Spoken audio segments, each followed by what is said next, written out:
যারা মিলে মুফতি সাহেবকে আমির হিসাবে মেনে নিয়েছে, এতে তোমার লজ্জা পাবারও কিছু নেই, তোমার বিরোধিতা করার। বলে না এটা আমিরে শরিয়ত নয়, এটা আমিরে শয়তান। নাউজুবিল্লাহ বলে, আরে জোর করে বলবা তো। বলে না এটা আমিরে লা হাওলা ওয়ালা কুওয়াতা ইল্লা বিল্লাহ আস্তাগফিরুল্লাহ আল্লাযী লা ইলাহা ইল্লা হুয়াল হাইয়্যুল কাইয়্যুম ওয়া আতুবু ইলাইহি। কারণ আল্লাহ যে কিতাবের ওয়ারিস আমাদের বানিয়েছেন, এই কিতাব ব্যতীত পৃথিবীতে যত বই পুস্তক আছে মানুষের তৈরি করা, মানুষের রচনা করা, কোন কিতাবই মানুষকে মানুষ বানানোর প্রকৃত যে ভূমিকা, সেই ভূমিকা কোন কিতাব নিতে পারে না। আকাশের নিচে জমিনের উপর একটাই কিতাব মানুষকে মানুষ বানানোর ভূমিকা গ্রহণ করতে পারে, সেই কিতাবটার নাম কোরআনুল কারীম। আর একটু মন করে বলেন,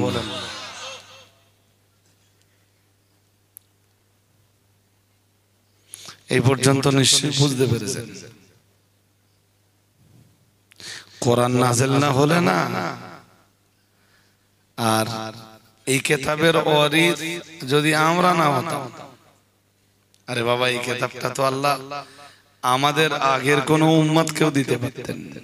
উম্মতে মুসা, উম্মতে ঈসা, উম্মতে দাউদ, উম্মতে ইব্রাহিম, উম্মতে নূহ, উম্মতে শীশ, উম্মতে শুআইব, উম্মতে সালেহ, উম্মতে হুদ, তাই না, উম্মতে ইউনুস, উম্মতে আইয়ুব, উম্মতে জাকারিয়া, উম্মতে ইয়াহইয়া, যে কোনো উম্মতকে তো আল্লাহ এই কিতাবটার ওয়ারিস বানাতে পারতেন, পারতেন না? কথা বলেন। তাহলে এই কিতাবটার ওয়ারিস তিনি যে আমাদের বানিয়েছেন, এটা নিঃসন্দেহে তার এডিশনাল একটা দয়া। সুবহানাল্লাহ বলুন, আর একটু মন খুলে বলুন। তাই আল্লাহ এই কথাটা শুরুতে স্মরণ করাচ্ছেন ওই আয়াতে। কি বলছেন? সুম্মা আওরাসনাল কিতাবা, মহান আল্লাহ জানিয়েছেন আমি কিতাবের ওয়ারিস বানিয়েছি। আমরা জানো বললাম আল্লাহ আপনি কিতাবের ওয়ারিস কাদেরকে বানিয়েছেন? মহান আল্লাহ বললেন আল্লাযীনা ইসতাফাইনা মিন ইবাদিনা। মহান আল্লাহ জানিয়েছেন আমার বান্দা সকলের ভিতরে যাদেরকে আমি ভালো রূপে নির্বাচন করেছি, তাদেরকেই আমি কিতাব তথা কোরআনুল কারীমের ওয়ারিস বানিয়েছি। এখান থেকে আমার আগের কথাগুলো আরো স্পষ্ট হলো। বলো যে আমি উম্মতে ঈসাকে দিতে পারতাম, উম্মতে মুসাকে দিতে পারতাম, উম্মতে আদমকে দিতে পারতাম, আমি উম্মতে শুআয়বকে দিতে পারতাম, উম্মতে ইউনুসকে দিতে পারতাম। ডিস্টার্ব হচ্ছে কেন এরকম মাঝে মাঝে? উম্মতে দাউদকে দিতে পারতাম, উম্মতে সুলাইমানকে দিতে পারতাম, উম্মতে ইব্রাহিম, উম্মতে ইসমাঈল, উম্মতে ইসহাক, উম্মতে ইয়াকুব। মাঝে মাঝে এরকম ডিস্টার্ব হচ্ছে কেন বলুন তো? কি জি জি জি তো দেন, যদি ভালো হয় দেন, যেটা ভালো হবে দেন। মানে এই যা সাউন্ড আছে এতে হয়ে যাবে। এবারে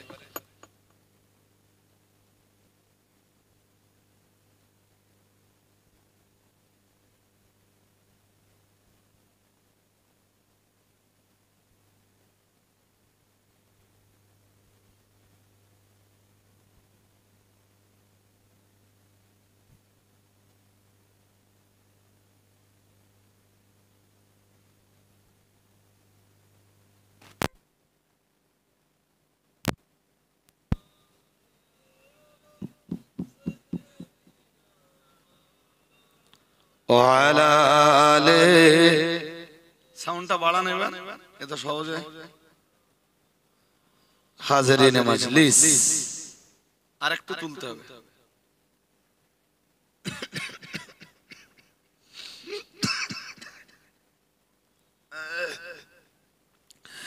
তাহলে কাদেরকে আল্লাহ ওয়ারিসটা আল্লাহ কাদেরকে বানিয়েছেন? আল্লাযীনা ইসতাফাইনা মিন ইবাদিনা। আল্লাহ বলেন আমার বান্দা সকলের ভিতরে আমি যাদেরকে নির্বাচন করেছি। আরেকটু মন খুলে বলুন, আমরা যে কোরআনের ওয়ারিস, এই কোরআনের ওয়ারিস আমরা এমনি এমনি হতে পারিনি। কোরআনুল কারীমের উত্তরাধিকারীটা আমরা এমনি এমনি হতে পারিনি।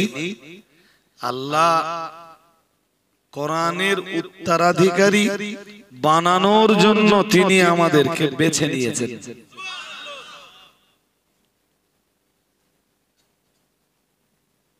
এই পর্যন্ত মোটামুটি বুঝলেন? এবার দেখে আল্লাহ বললেন আমি যাদেরকে কোরআনের উত্তরাধিকারী রূপে বেছে নিয়েছি, ফামিনহুম যালিমুল লিনাফসিহি। ভাই আরেকটু বাড়াতে হবে সাউন্ড, এখনো বাড়বে। দুধ থেকে মোটেই নিতে পারছেন না। তো আল্লাহ বললেন তারা তিন শ্রেণীতে বিভক্ত। এই তিন শ্রেণীতে বিভক্ত এইটা আল্লাহ আয়াতে স্পষ্ট করে বলেননি। আয়াত পড়ে আমরা খুঁজে পাচ্ছি তিনটে শ্রেণী। ঘুম পাচ্ছে আপনাদের নাকি এক্ষুনি? হ্যাঁ, তাহলে একদম ফার্স্ট টু লাস্ট খুব ডিপ অ্যাটেনশন নিয়ে, খুব গাঢ় মনোযোগ নিয়ে এবং খুব সতেজতার সাথে আমার কথা শুনতে হবে। আল্লাহ বললেন আমি যাদেরকে কিতাবের ওয়ারিস বানিয়েছি এরা তিন শ্রেণীতে বিভক্ত। কয় শ্রেণী? আমরা সবাই কোরআনের ওয়ারিস। পৃথিবীতে কিয়ামত পর্যন্ত যত উম্মতে মুহাম্মাদি আসবে সবাই কোরআনুল কারীমের ওয়ারিস। আলহামদুলিল্লাহ বলুন, আওয়াজ দিয়ে বলেন না। আরে বাবা আপনি কোরআনের ওয়ারিস হতে পেরেছেন, এটা তো আপনার সৌভাগ্য, আমার সৌভাগ্য। আল্লাহ পাকের কোরআনের অন্য আয়াতে মহান আল্লাহ জানিয়েছেন ওয়া ইন্নাহু লাযিকরুল লাকা ওয়া লিকাওমিক ওয়া সাওফা তুসআলুন। মহান আল্লাহ জানিয়েছেন ওয়া ইন্নাহু লাযিকরুল লাকা ওয়া লিকাওমিক।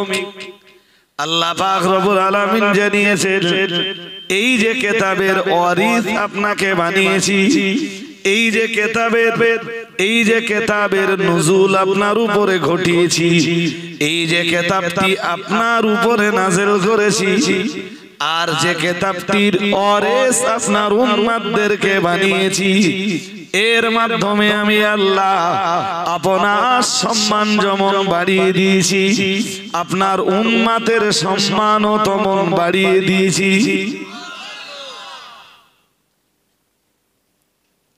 এখনো পৃথিবীতে মুসলমানরা বুক ফুঁকে বলতে পারে যে আমরা পৃথিবীর এক নির্ভুল কিতাবের উত্তরাধিকারী।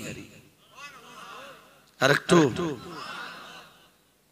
হিন্দু ভাইদের রামায়ণ আছে, মহাভারত আছে, আছে না? আরে কথা বলেন না, ওদের ধর্মগ্রন্থ আছে। হ্যাঁ, কারো বা বাইবেল আছে, বেদ বেদান্ত আছে, ত্রিপিটক আছে। অল ওয়ার্ল্ডে যার যে ধর্মগ্রন্থ আছে কেউ বুক ঠুকে বলতে পারে না আমার ধর্মগ্রন্থ নির্ভুল, কেউ পারে না। একজন উম্মতে মুহাম্মাদি বেনামাজি হলেও সে বুক ঠুকে বলতে পারে আমার ঘরে আমার যে ধর্মগ্রন্থটা আছে এই ধর্মগ্রন্থটা নির্ভুল। যালিকাল কিতাব লা রাইবা ফীহি, এমন এক কিতাবের ওয়ারিস আমি হয়েছি যে কিতাবে ভুল তো ভুল, একটা সন্দেহের জায়গাও নেই।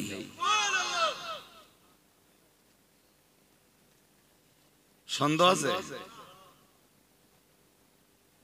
নেই।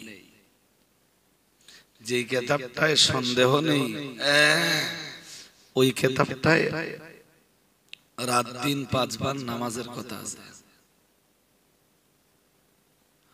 বাংলাদেশে একটা জাহান্নামী দল আছে। কি দল? বাংলাদেশে জাহান্নামী দলেরও শেষ নেই। জান্নাতি দল যেমন আছে, বাংলাদেশে জাহান্নামী দলেরও আর যত গুতুগুতি। আমাদের দেশে আর কোনটা গুতুগুতি? আমাদের দেশে যেটুকু গুতুগুতি হয় সেটুকু তো সব আমাদের উপরে, বুঝেননি? কিছু মোল্লা মৌলবি আছে তার কাছে 24 ঘন্টা কাজ, 24 ঘন্টা। 24 ঘন্টার ভিতরে তারা যখন তারা যখন ঘুমিয়ে পড়ে, আল্লাহ শুকরিয়া, মুফতি সাহেবের আমারে আর মাদিন সাহেবের এনে ভাবতে ভাবতে ঘুমিয়ে যায়। এরপরে কি করব, এরপরে কি লিখব, এরপর কোনটা বলবো।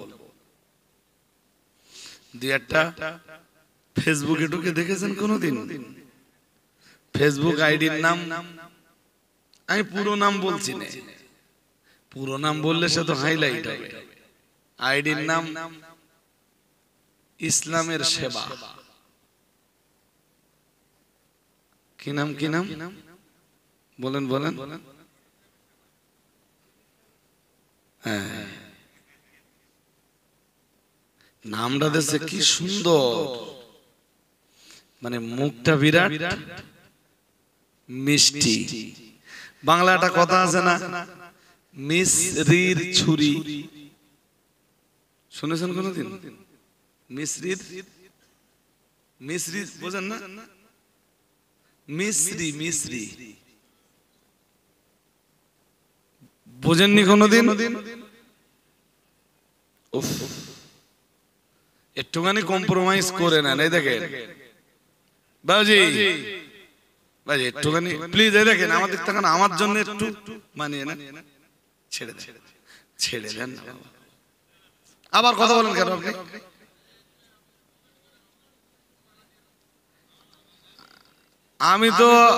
আমি তো ওনারে বলছি যে আপনি একটু মানিয়ে নেন, আপনি আবার কথা বলেন কেন? আমার ওয়াজ একবার ঘেটে গেলি বলে আমি ওয়াজের লাইন খুঁজে পাবো না। এখন তো মুখস্থ করে কিছু বলতে বসিনি, একটা জায়গা দিয়ে শুরু করেছি, একটা জায়গায় যে শেষ করব ইনশাআল্লাহ। তা আইডিটার নাম আমি একটু অন্যভাবে বলছি, ইসলামের সেবা। ইসলামের সেবা।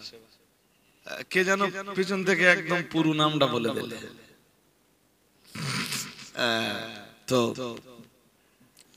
মিশ্রি, ওই দোকানে যে মিষ্টি মিষ্টি মতন পাওয়া যায়, আছে না মুদিখানার দোকানে, এই মিশ্রি কেনার জন্য তো কেউ রসগোল্লার দোকানে যায় না, তাই না? তারপরে তাল মিষ্টি আছে। এই যে আজি জোর দিকে মন দিলে হবে না। তুমি তো মিশ্রি ছুরি জীবনে শুনুনি। মিশ্রি ছুরি কিরকম জানো? মিশ্রি ছুরি মিষ্টি, মিশ্রি ছুরি দিয়ে যদি জবাই করা হয় তবু মিষ্টি লাগবে, বুঝতে পারলি? মিশ্রি ছুরির অর্থ কি? জবাই করা হবে, তবু ছুরি তো চালালি জবাই হয়ে যাবে। তো যারে জবাই করা হবে সে বুঝতেই পারবে না যে আমার জবাই করতে, এর নাম মিষ্টি ছুরি। তার নামটা না একটা মিশ্রি ছুরি। আপনি টাইম লাইনে ঘেটে দেখবেন, টাইম লাইনটা যদি দেখে টোটালটা তাতে যা যা আছে টোটালটাই আমাদের নামে গালিগালাজে ভরপুর। বললে অবাক হবেন, আইডিটা একটা ফেক আইডি। আইডিটা ফেক আইডি। কে চালায় আমরা গোষ্ঠী শুদ্ধ সবাই জানি। মুফতি সাহেব জানেন, মাদিন সাহেব জানেন, আমি জানি, আমাদের সাইবারের ছেলেরা জানে, আঞ্জুমানের আলেমদের অনেকেই জানে। চালাচ্ছে মাথায় খুব ফাইন টুপি, আমার চেয়ে সে টুপি দেখতে সুন্দর, মুখে দাড়ি, গায়ে গোল জামা, কথাবার্তা শুনলে মনে হবে আকাশ থেকে ফেরেশতা নেমে এসেছে। এক সময় মুফতি সাহেবের অনেক গুণগান গেয়েছে।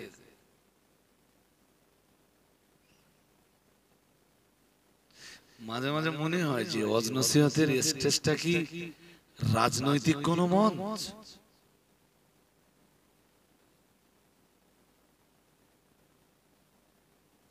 রাজনীতিতে এটা হয়। আজকে যে টিএমসির পক্ষে বলছে, কালকে সে টিএমসির গাইল দেয়, হয় না? কথা বলো। আমি রাজনৈতিক জগতের লোক না। শুভেন্দু অধিকারী নাম মনে পড়ে? কথা বলো। শুভেন্দু অধিকারীর নাম মনে পড়ে না? এক সময় কোন দলে ছিল? টিএমসি। এখন কোন দলে? যখন যখন আমি রাজনীতির জন্য বলছি না, বলো, শুভেন্দু অধিকারী যখন টিএমসি তে ছিল, একটা ভিডিওতে আমি দেখেছি, নিজে বক্তৃতা মঞ্চে উঠেই বলছে বিজেপি হটাও, পরের স্লোগান দেশ বাঁচাও, দেশ বাঁচাও। ভাই আরেকটুখানি বাড়ান, আমার যতটা দরকার ততটা নিতে পারছে না। বক্তব্যটা কি? বিজেপি হটাও, দেশ বাঁচাও। সেই এখন বলছে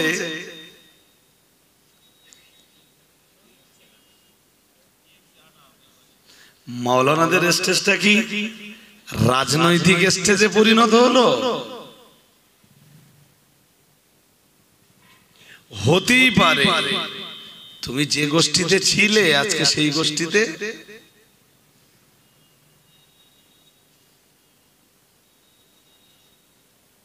নেই। হ্যাঁ, যে গোষ্ঠীতে ছিলে তারা যদি এতই নাদান হয়, এতই জাহেল হয়, এত মূর্খ হয়, এত পাপিষ্ট হয়, তাই না? তারা যদি এত বড় ধোঁকাবাজি হয়ে থাকে, তুমি পিছনের 20 বছর তাদের সাথে কাটিয়েছো কেন?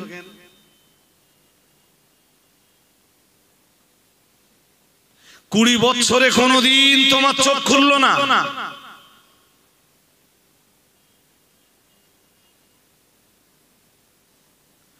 তোমার নিজের চোখ দুটো খুলতে যদি 20 বছর সময় লাগে, তুমি তো জাতির চোখ কোনদিন খুলে দিতে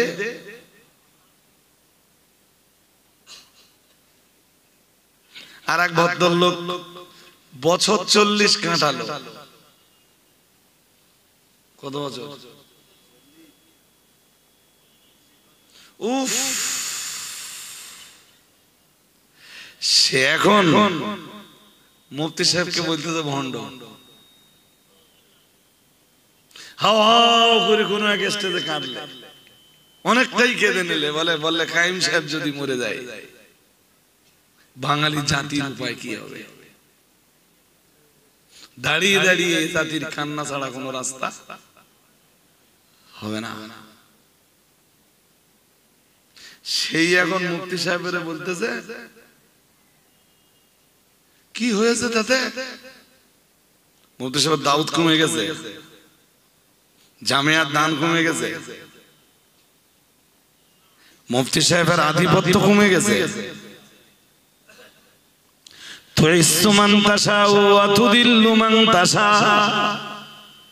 মহান আল্লাহ জানিয়েছেন, আল্লাহ পাক ঘোষণা দিয়েছেন, আল্লাহ যাকে ইচ্ছা করেন তিনি তাকে সম্মান দান করেন।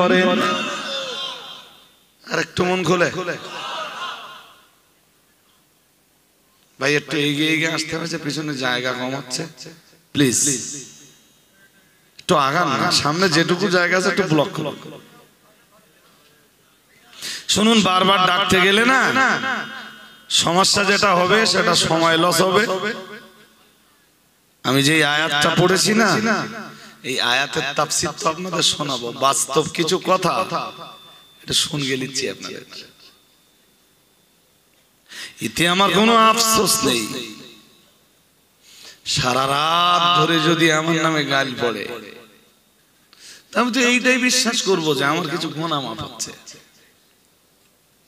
কথা বললে হবে না, আওয়াজ দিয়েন না, ধৈর্য ধরে বসে আমার কাছে এই কথাগুলো মন দিয়ে একটু শুনুন। হ্যাঁ, মতানৈক্য হতেই পারে, মতভেদ মতপার্থক্য হতেই পারে। আমি বলছি আপনাদের কাছে, কোনদিন যদি আমার এখন ভালোবাসার মানুষ যারা, তাদের সাথে মতানৈক্য কখনো হয়, আমি যে পিছনের 15-20 বছর তাদেরকে ভালোবাসবো, ভালো বলে স্লোগান দিলাম, ভালো বলে আওয়াজ দিলাম, পরবর্তীতে খারাপ বলতে গেলে সবার আগে, পরবর্তীতে যে খারাপ বললাম মানে সবার আগে নিজেরে তো বুঝে দিল।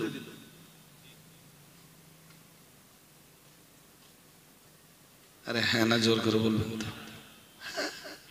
এখন কি বলতে জানেন, কি সুন্দর সুন্দর কথা বলতেছে, শুধু এলেম থাকলে হবে না, আদব লাগবে।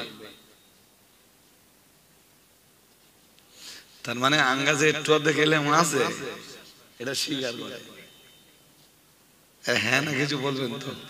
হ্যাঁ, আর একটা কি বলতে জানেন, আর একটা বলতে যে এলেম শয়তানেরও ছিল। স্বীকার কর, জাঙ্গা একটু অর্ধেক হলো এলেম কালাম।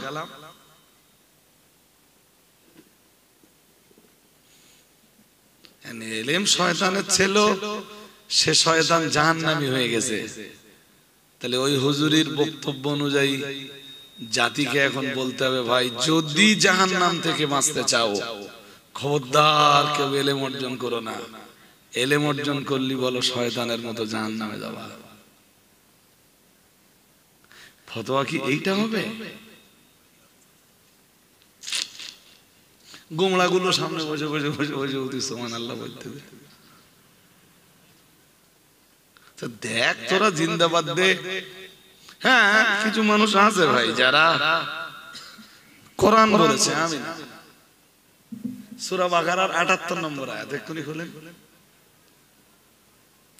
আল্লাহ পাকের কোরআন জানিয়েছে, ওয়ামিনহুম উম্মিয়ুনা লা ইয়ালামুনাল কিতাবা ইল্লা আমানিয়া। মহান আল্লাহ জানিয়েছেন ওয়ামিনহুম উম্মিয়ুন, মহান আল্লাহ জানিয়েছেন আর ওই ইহুদিদের ভিতরে কিছু মূর্খ রয়েছে। মহান আল্লাহ জানিয়েছেন ওই ইহুদিদের ভিতরে কিছু নিরক্ষর রয়েছে, যারা লিখতে জানে না, পড়তে জানে না। কাদের কথা বলতেছেন? ইহুদিদের। কি বলতেছেন আল্লাহ? আল্লাহ পাক রব্বুল আলামিন বলেন ওমিনহুম উম্মিয়ুনা, ওদের ভিতরে কিছু নিরক্ষর রয়েছে, ওদের ভিতরে কিছু উম্মি রয়েছে, লা ইয়ালামুনাল কিতাবা। আল্লাহ পাক রব্বুল আলামিন জানিয়েছেন যারা কিতাবের কিছুই জানে না, তৌরাতের কোনো জ্ঞান যাদের নেই, তৌরাতের কোনো ইলম যাদের নেই, আল্লাহ পাক রব্বুল আলামিন জানিয়েছেন ইল্লা আমানিয়া, তৌরাতের কোনো জ্ঞান যেমন নেই, তৌরাতের উপরে কোনো আমলও তাদের নেই, এরপরেও তাদের বুক ভরা আশা রয়েছে তারা জান্নাত পাবে। মন দিয়ে শুনুন, আল্লাহ ইহুদিদের কথা বলতেছেন যে তৌরাতের কোনো ইলম তাদের নেই, কিছু নিরক্ষর আছে যারা লিখতে জানে না, পড়তে জানে না, তৌরাতের কোনো জ্ঞান তারা হাসিল করেনি, এরপরেও তাদের আশা আকাঙ্ক্ষা, তাদের তামান্না আছে যে তারা কখনো জাহান্নামে যাবে না, তারা জান্নাত পাবে। তারা জান্নাত, আরে তা ইলম নেই, আমল নেই, কেমনে জান্নাত পায়? জান্নাত কি মামুর বাড়ি? কথা হয় না, মামুর বাড়ি।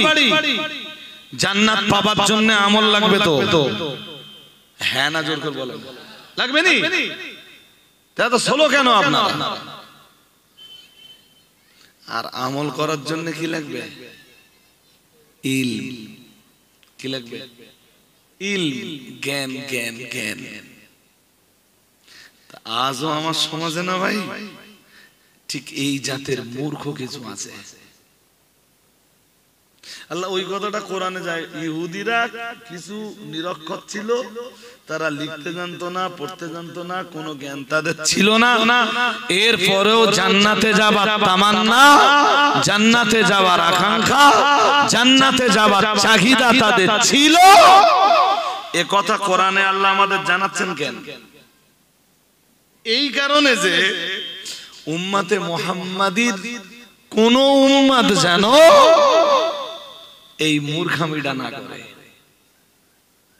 যে কিতাবের কোনো জ্ঞান সে অর্জন করবে না, ইলম থাকবে না, আমল থাকবে না, অথচ বুক ভরা আশা থাকবে हम लोग जन्नत में दाखिल होंगे, हम लोग जन्नत में दाखिल होने वाला, ये कभी हो सकता नहीं।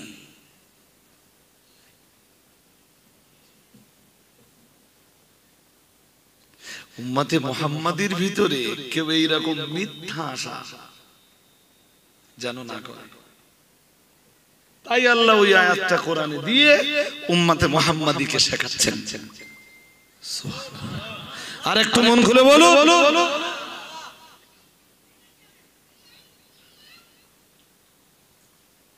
অমিনহুম উম্মিয়ুন, খুব দুরন্ত আয়াত,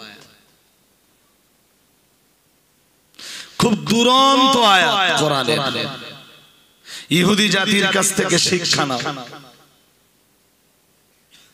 তুমি সারা জীবন মূর্খামি করবা, মূর্খের তাবেদারি করবা, মূর্খের মূর্খামিতে জিন্দাবাদ লাগাবা, মূর্খরে আল্লামা বলে স্টেজে তুলে দেবে, আর তুমি ভাববে हम लोग जन्नत में दाखिल होने वाला, ये कभी हो सकता नहीं।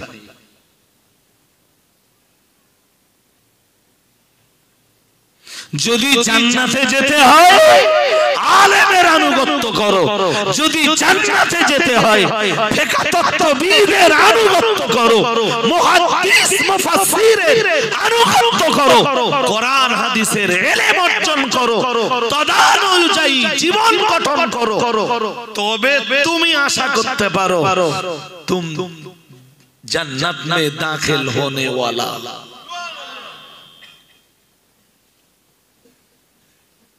বুঝতে অসুবিধা হচ্ছে নাকি?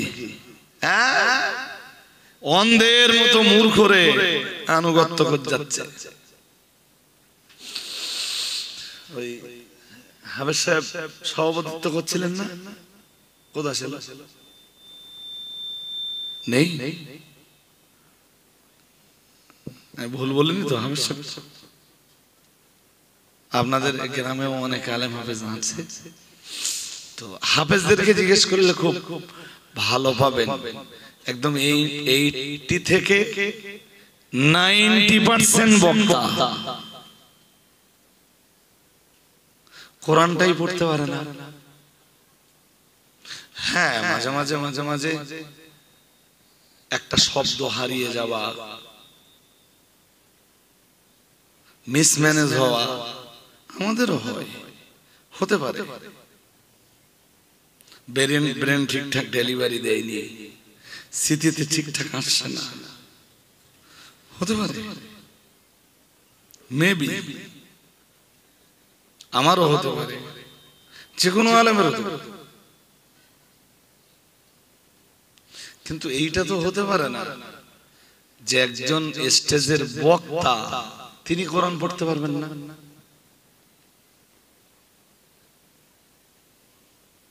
একটা হাদিস আপনাদের শোনাই, কেউ কেউ হাদিসটা শুনেছেন এর আগেও, কেউ কেউ এই বেশি দিন হয়নি ভাই, আমার দেশের তথাকথিত আলেম, কোন আলেম তিনি নন, তবে বক্তা বক্তা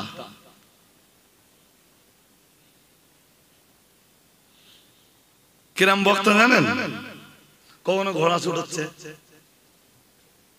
ঘোড়া ছুটতে ছুটতে 2 ঘন্টা শেষ গেল। তা দেখলাম কোন একটা বিষয় প্রতিবাদ করছে, তো প্রতিবাদের ভাষা কি, প্রতিবাদের ভাষা যাই হোক ভাই, প্রতিবাদের দলিল শয়তানের ডায়েরি।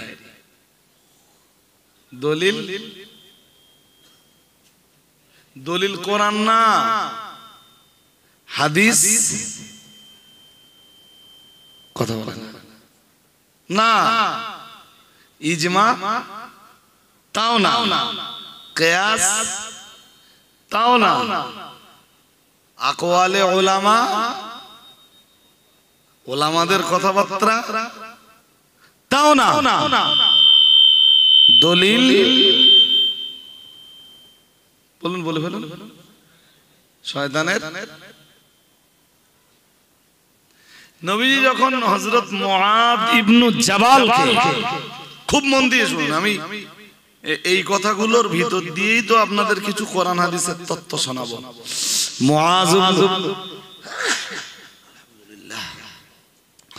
নবীজি যখন মুআদ ইবনু জাবালকে ইয়ামানে পাঠাচ্ছেন, ইয়ামানবাসীদের নেতা বানিয়ে, শুনছেন নাকি? ইয়ামান তৎকালীন সময়ের একটা প্রদেশ, আপনি ধরে নেন রাজ্য, সেই রাজ্যের দায়িত্ব দিয়ে পাঠাচ্ছেন মুআদ ইবনু জাবালকে। সুবহানাল্লাহ। মুআজ ইবনু জাবাল বিখ্যাত সাহাবী, ইয়ামানবাসীদের নেতা বানিয়ে পাঠাচ্ছেন। এর মানে এইটা দাঁড়ালো যে বিভিন্ন অঞ্চলের মানুষদের জন্য নেতা বানানো, আঞ্চলিক নেতা বানানো যাবে, আঞ্চলিক নেতা বানানো যাবে। আরে বাবা, প্রত্যেক এরিয়ায় যদি নেতা না থাকে তো তারা সমস্যায় পড়লে যাবে কার কাছে? বুঝেননি কথা? জি। তো রাসূলুল্লাহ মুআজ ইবনু জাবালকে ইয়ামানের গভর্নর করে পাঠাচ্ছেন। ইয়ামানে যা কিছু ঘটবে সব সমস্যার সমাধান দিবেন। আরবিতে যেটা নেতা, বাংলায় যেটা নেতা, ওর অনেকগুলো আরবি আছে। ওর এক আরবি হলো আমির। কি আরবি? আরে জোর করে বলেন না, বলবেন তো। ওর একটা আরবি, ওর মানে নেতা শব্দটার এক আরবি হলো আমির। তো রাসূলুল্লাহ আমির বানাতেন। তো কে কোন চিন্তায় নেবেন আমার কথা আমি জানি না ভাই, তা আমারটা তো আমাকে বলতেই হবে। একটুখানি যদি আপনারা মন দিয়ে শোনেন তাহলে আমি একটা হাদিস আপনাদের শোনাই। এটা কোথা থেকে? আবু দাউদ না, ঠিক একই হাদিস বুখারীতে আছে, সহিহুল বুখারী। বুখারী শরীফ। আমার একটা অভ্যাস আছে, অভ্যাস ভালো বলেন খারাপ বলেন যাই বলেন, কোনো কিছু পড়ার পরে যদি আমার মনে হয় যে এটা আজও কাজে লাগবে পরেও কাজে লাগবে, পরে যখন কাজে লাগবে তখন হাত লাবো, তাই তো সেই তো কোথায় পড়েছিলাম কোথায় গেল, এই কনফিউশন যাতে না হয়, যেটা খুব প্রয়োজন মনে করি ওইটার স্ক্রিনশট নিয়ে একটা ফোল্ডার বানিয়ে ওর ভিতরে ঢুকিয়ে রেখে দিই। ফোল্ডারটার একটা নাম দিয়ে দিই। এখানে আমার অনেক ফোল্ডার, আপনি দেখলে অবাক হয়ে যাবে। আমি একবার চোখ বুলালে অনেকক্ষণ কথা বলতে পারবো ইনশাআল্লাহ। এটা বুখারী শরীফের 4340 নম্বর হাদিস। এক শ্রেণীর মৌলবী এখন বলে বেড়াচ্ছে না যে আমির বানানো যাবে না। কি বলছে? কথা বলে আমির বানানো, দাদা হুজুর কেবলা যেখানে আমির ছিলেন তারপরে আর আমিরের দরকারটা কি? জবাব, হুজুর তুমি বুখারী শরীফের হাদিসই পড়ুনি। হাদিস শরীফের কিতাবগুলিতে তাআতের ব্যাপারে, আনুগত্যের ব্যাপারে, ইমারাতের ব্যাপারে যে হাদিসগুলো আছে সেই হাদিসগুলো তুমি পড়নি, অথবা পড়বার চেষ্টা করোনি, কিংবা জানো না।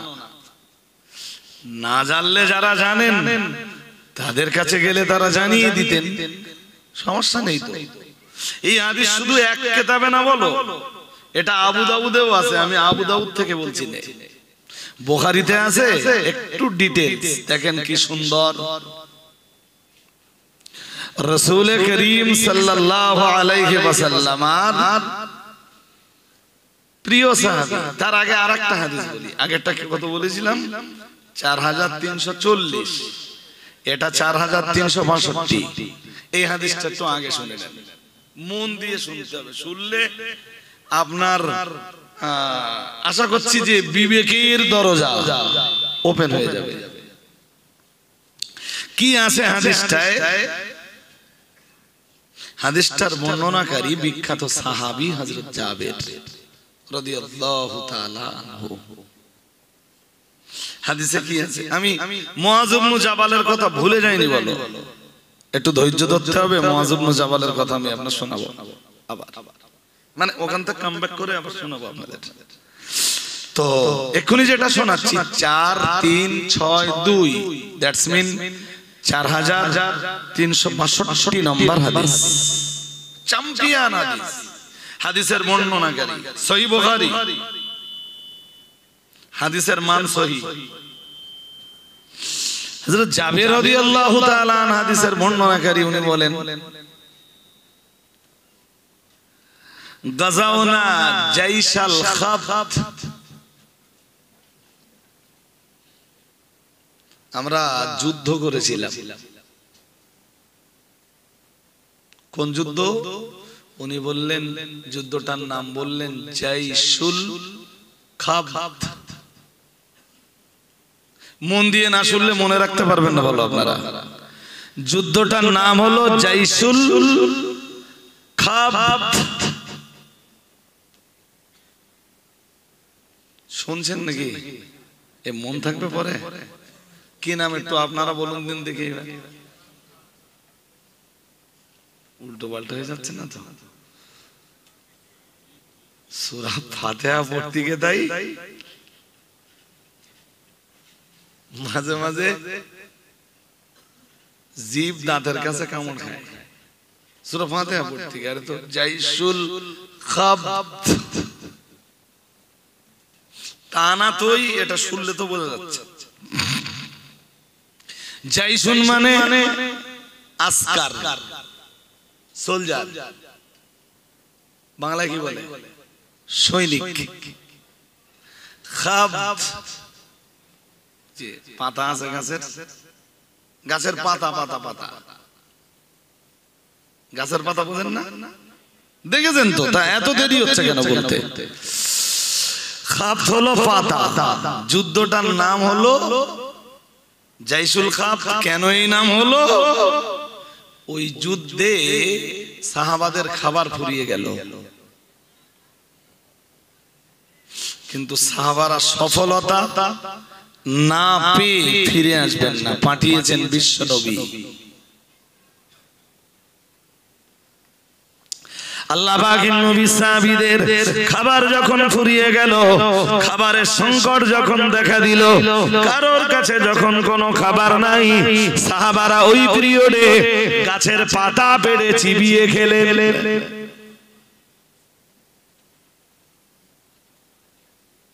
খুব মন দিয়ে শুনুন, কি খেয়েছেন? গাছের পাতা।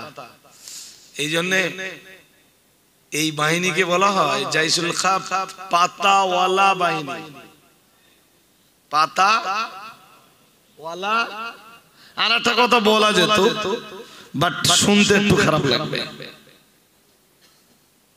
এই জন্য বলছি না, ওতেই বুঝে নেন।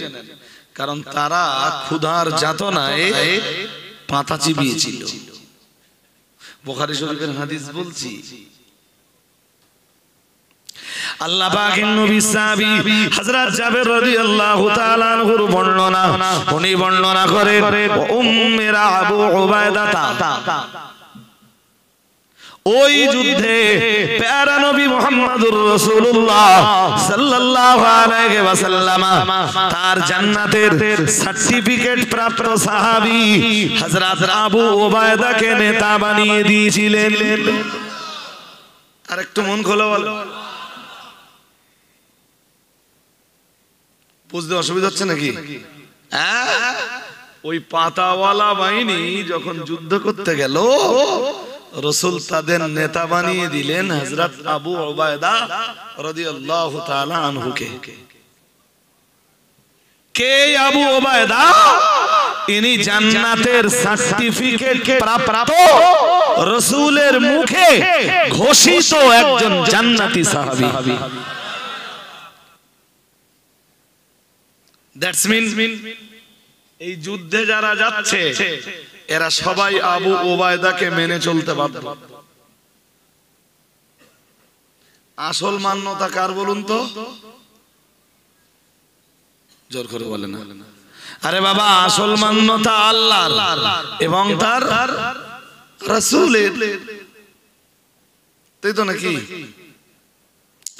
আল্লাহ পাকের কোরআন জানিয়েছে আতিউল্লাহ ওয়া আতিউর রাসূল।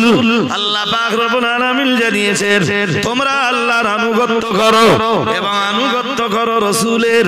ও বাবাজিরা ভাইরা, গভীরভাবে বুঝবার ব্যাপার, উপলব্ধি করার ব্যাপার।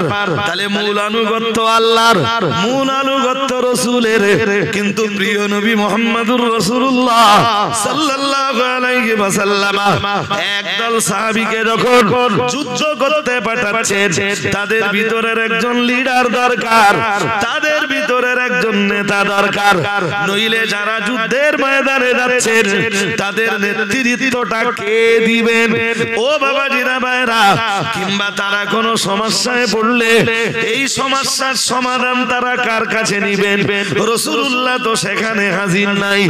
ও ও ও মুসলমান বাবাজিরা, তাই হযরত জাবের রাদিয়াল্লাহু তাআলা আনহুর বর্ণনা, ও উম্মিরা আবু উবায়দা যার বাংলা মানে হলো দয়ার নবী মুহাম্মদুর রাসূলুল্লাহ সাল্লাল্লাহু আলাইহি ওয়াসাল্লাম। তাদের মাঝে হযরত আবু উবাইদা ইবনুল জাররাহ রাদিয়াল্লাহু তাআলা আনহুকে নেতা বানিয়ে দিলেন। আরেকটু মন খুলে বলেন। ছোট ভাই মোবাইল ঘেটো না এখন ভাই, আমি ওয়াজ করতেছি বেচারা মোবাইল ঘেটে। তুমি কি ওয়াজ মেলাচ্ছ নাকি? এই যে বন্ধু আমাদের তাকাও, ওয়াজ মেলাচ্ছিলে? মেলালো এই যে দোস্ত, আমার ওয়াজ মেলালো মিলে যাবে।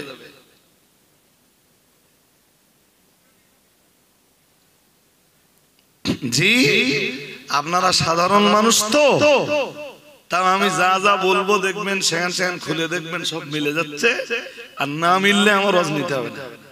আপনি অন্য মৌলবীর ওয়াজ মেলান দিন, আপনার জীবন খালি হয়ে যাবে, জীবন শেষ হয়ে যাবে, আপনি হুজুরের ওয়াজ মেলাতে পারবেন। বসিরহাট হুজুর কিবলার কিতাব পড়বেন, সব হুজুরের কথা বলিনি বলো, আলেম যারা তাদের ওয়াজ মিলে যাবে ইনশাআল্লাহ। ইনশাআল্লাহ বলুন, বলুন ইনশাআল্লাহ। মোবাইলটা এখন দেখো না, পরে দেখবা, মিলাতে হয় পরে মেলাবা। জি হযরত জাবের বলছেন ফাজুনা জুআন শাদীদা, খুব মন দিয়ে শুনেন। বলেন আমরা খুব ক্ষুধার্ত হয়ে গেলাম, এত ক্ষুধার্ত হলাম, খাবার নেই, গাছের পাতা চিবালাম। গাছের ইসলামের জন্য করলামটা কি? খাওয়া দাওয়া তো আলহামদুলিল্লাহ খুব খারাপ আছে নাকি? হ্যাঁ, অধিকাংশের পরিবারে এখন রোজ মাছ কেনা হয়। দুই একটা ফ্যামিলি বাদ দিলে এখনো, বা দু চারটে গ্রামের 10-20টা পরিবার বাদ দিলে গ্রামের অধিকাংশ ফ্যামিলিতে প্রায় প্রতিদিন মাছ, গোশত, ডিমের কিছু না কিছু। আচ্ছা ভালোই তো আছে, বাট ইসলামের জন্য করলামটা কি? পাতা চিবাচ্ছেন তাও ইসলাম ছাড়ে না, পাতা চিবাচ্ছেন তাও মদিনায় ফেরে না। পাঠিয়েছেন রাসূলুল্লাহ, সাকসেস না হওয়া পর্যন্ত মদিনায় ফিরবনি। আর একটু মন খুলে, এর নাম আনুগত্য, এর নাম আনুগত্য। জি তো হযরত জাবের রাদিয়াল্লাহু তাআলা আনহুর বর্ণনা, তিনি বলেন ফাজুনা জুআন শাদীদান ফাআলকাল বাহরু হুতাম মাজ্জাতান লাম নারা মিথলাহু ইউকালু লাহুল আমবার। এর পরের কথা আর মারাত্মক। সাহাবারা ওই গাছের পাতাটা চিবাচ্ছেন, কোন রকমের জীবন ধারণ করছেন খুব কষ্টের সাথে। রুজি রুটির মালিকানা কার?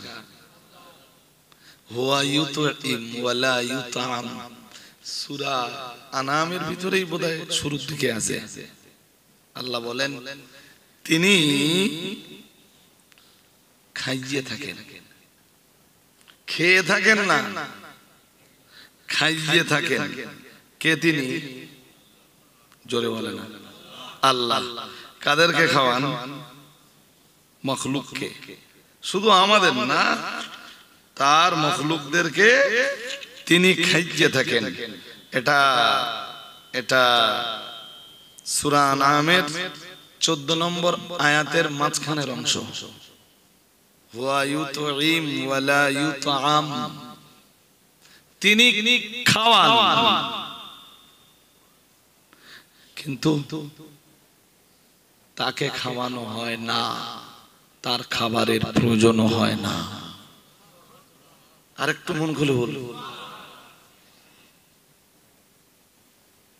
আমি যার পুজো করবো তারই যদি খাবার দিতে হয়, সে আমারে কেমনে খাওয়াবে?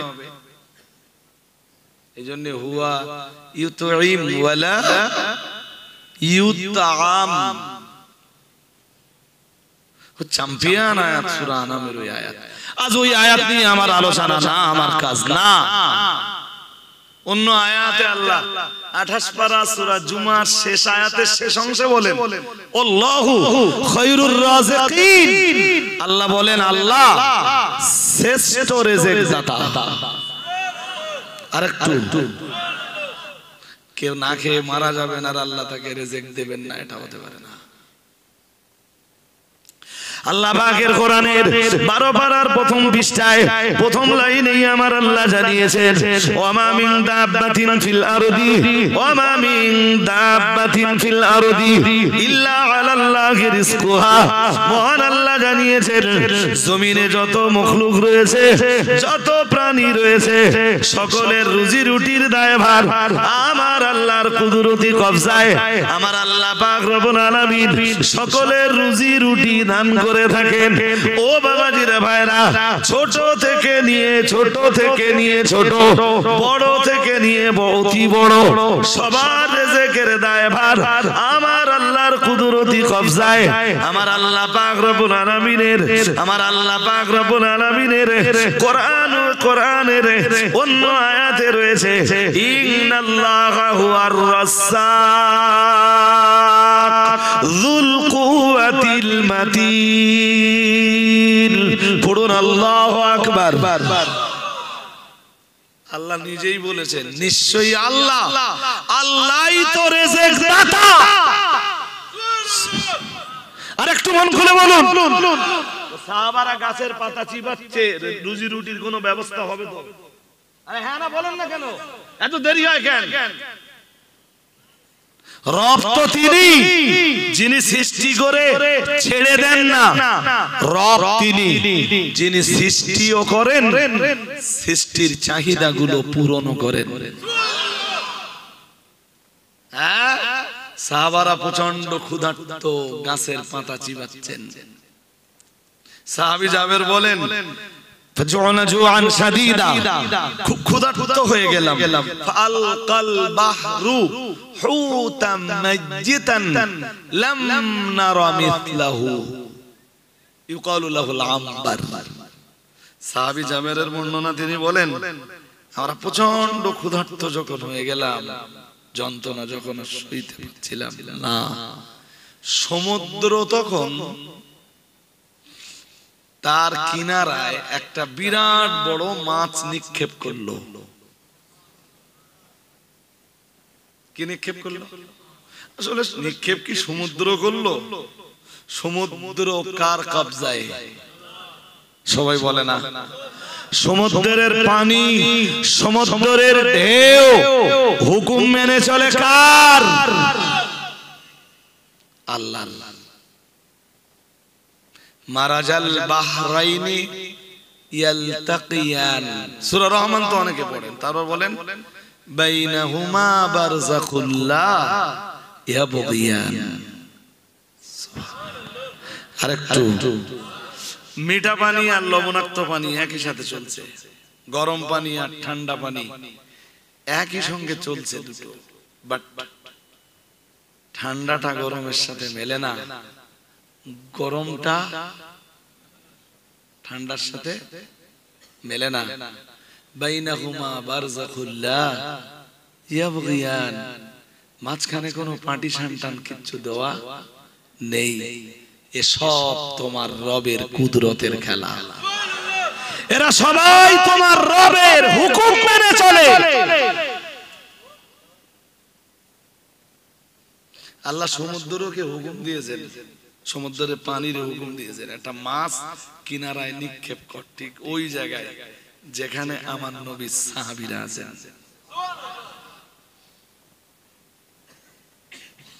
সমুদ্রের মাছ বলো, আসলে মাছ না, সমুদ্রের মাছ আসলে কোরআনের ভাষায় আল্লাহ ওটারে বলেছেন লাহমান তরিয়া। আল্লাহ বলেন ওটা তাজা গোশত। কি সমুদ্রের মাছ কি তাজা? হ্যাঁ, একটা গরু জবাই করলে আর কতটাই বা গোশত হয়।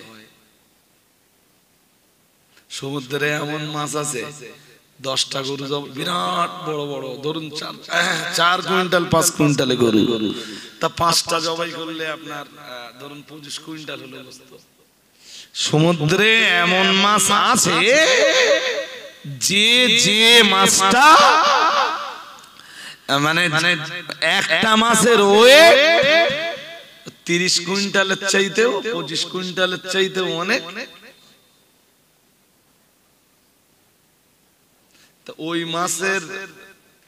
ওই মাছকে মাছ বলবেন না গোশত বলবেন?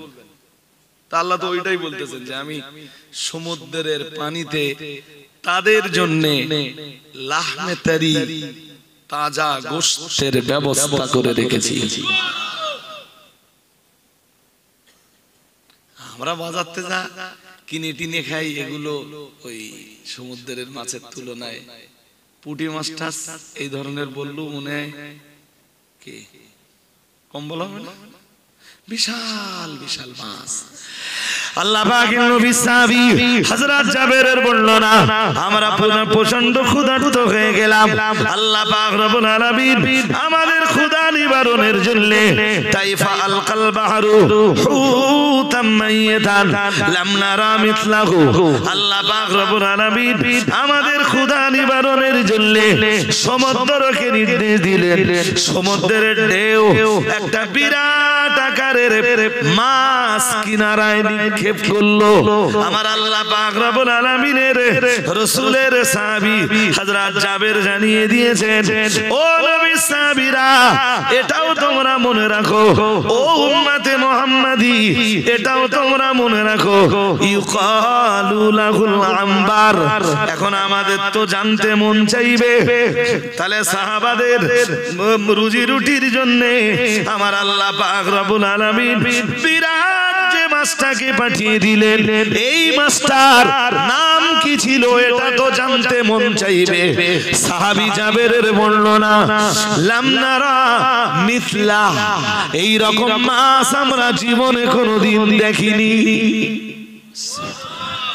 আরেকটু মন করে বলো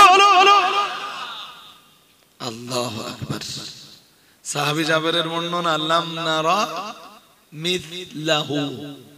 আমি মক্কার বা অনেকগুলো বাজার ঘুরেছি, ঘুরে ঘুরে দেখতাম মাছের বাজার, সবজি বাজার। সবজি বাজারে যে আমার মনে হতো যে এখানে যেসব সবজি বিক্রি হচ্ছে, বসিরহাট মায়ের বাজারে, আমার ডন্ডিরাট বাজারে, তারপরে নতুন বাজার, পুরাতন বাজার, কোন বাজারে এত ভালো সবজি বিক্রি হয় না। মাছের বাজারে ঢুকে আমার মনে হয়েছিল সমুদ্রের কত রকম মাছ আপনি নেবেন। অভিজ্ঞতাটা নেওয়ার জন্য মাঝে মাঝে সায়ের করতাম। সাহাবী জাবের বলছেন, এরকম মাছ কোনোদিন দেখিনি। লাম নারা মিথলা। সাহাবী জাবেরকে যেন জিজ্ঞেস করা হলো, হুজুর মাছটার নাম বলতে পারবেন? সাহাবী জাবের সঙ্গে সঙ্গে যেন জবাব দিলেন, কেন নয়, ইউকালু লাহুল আগাম্বার। মাছটার নাম আম্বর। কি নাম মনে থাকবে? দেখি পিছনের কথা ভুলে গেছেন কি? যুদ্ধটার নাম কি?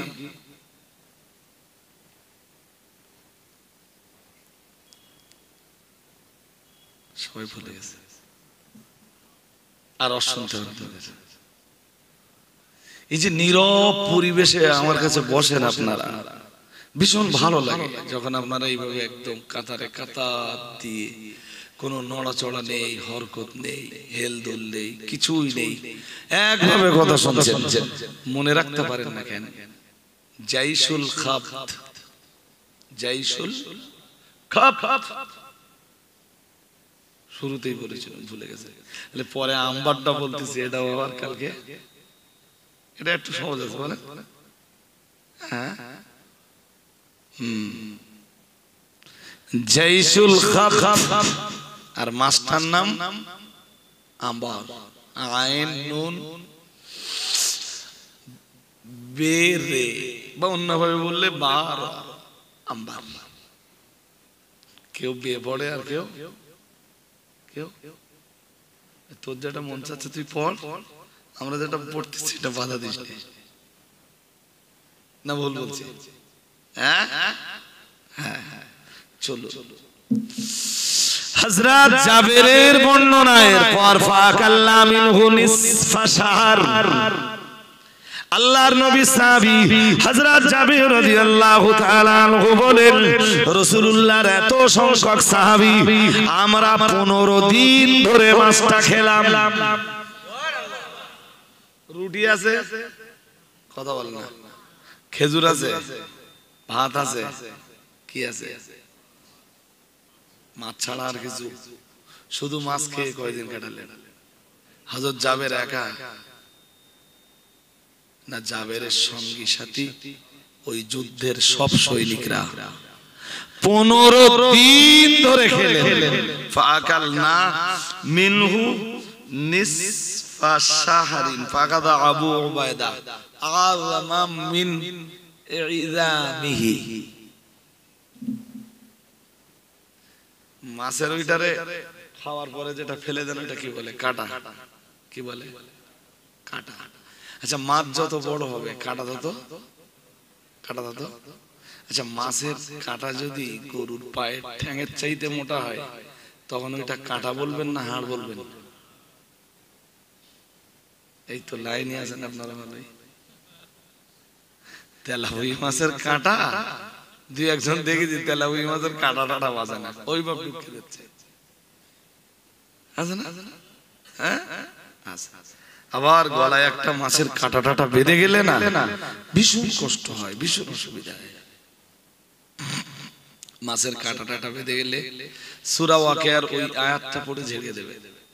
কোনটা? ফালাউলা ইযা বালাগাতিল হুলকুম ওয়া আনতুম হিনাইযিন তানজুরুন।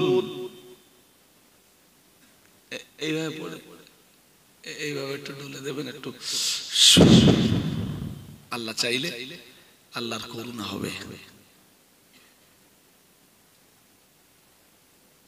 কত বুঝেননি? হ্যাঁ। আর চোখে সমস্যা হলে সূরা কফ থেকে ওই আয়াতটা পড়তে হবে, ফাকাশাফনা আনকা গিতাআকা ফাবাসারুকাল ইয়াওমা হাদিদ। চোখ কার চোখ উঠেছে, চোখে ধানের গুলো গেছে, চোখে ধান ঢুকে গেছে, বার হচ্ছে না, উপায়? কোরআন তো দাওয়া, কোরআন নিরাময়, কোরআন শিফা। সুবহানাল্লাহ বলুন, আর একটু মন খুলে বলুন। আজ মুসলমান বিপর্যস্ত, মুসলমান ক্ষতিগ্রস্ত, মুসলমান বিপদগ্রস্ত। এর পিছনে কারণ তো এইটা যে মুসলমান কোরআন তুলে, বলুন বলুন, এই তো বোধহয় 3-4 দিন আগে একটা স্টেশনে নেমেছে, এক কোচি এসে বলছে, মানে নওজোয়ান বলছে, হুজুর প্রতি রাত্রে খুব মাঝে মাঝে স্বপ্ন দেখি, রোজ। তো জি হুজুর, আচ্ছা তা এসব নামাজ কালাম পড়া হয়? তাহলে না। কোরআন পড়া হয়? তাহলে না। দেখ ভাই, আমি তো ঝাড়িয়ে দিলু, হয়তো আজকের দিনটা একটু নরম পড়বে না, কালকে আবার তোর এই জিনিস বন্ধ হওয়ার জন্য না 5 বারের নামাজি হতে হবে, আর নিজের হাতে আল্লাহর কোরআনটা তুলে নিয়ে একটু তেলাওয়াত করতে হবে। সবাই যদি কোরআন তেলাওয়াত করতে শিখে যায় তাহলে আঙ্গা হুজুরের আবার দাওয়াত হবে না। বুঝতে পারেন? খতম পড়ার যে দাওয়াত গুলো হয়, এটা খতম পড়ার রেওয়াজ আছে না? হ্যাঁ না কিছু বলেন? হ্যাঁ হ্যাঁ আছে না? তাহলে আঙ্গা হুজুরের আবার খতম পড়ার দাওয়াত সবে বরাতের মাসে দেখেন না কি পরিমাণ চাপ, হুজুর গা ডায়েরি মোটে খালি। আজকে 5টা খতমের দাওয়াত। কত কজনে মিলে পড়েছে দোস্ত? তাহলে 3 জন, 3 জনে 5 খতম পড়ে ফেলেছে। রায় খতম কবার আয়? তাহলে 12 বার আয়। তিনজনের যদি 5 খতম পড়তে হয় তো খতম 30 পারা কেমনে হয়? কবার 12 পারা পড়লো, তাও পয়সা কম দিলি, পরে আবার 6 পারা কেটে নিয়ে অন্য জায়গায় দেবে। হাসতেছে অবাক, এসে বলতেছে খতমের নজরানা 50 টাকা দিয়েছে। কত? 50 টাকা। তারপর তাই তো ভাই বাড়িওয়ালা কত চালাক। কেন? তাহলে বাড়িওয়ালা যেরকম 50 টাকা দিয়েছে, 12 পারা পড়িলুম, 6 পারা কেটে নিয়ে আবার অন্য জায়গায় দিছি।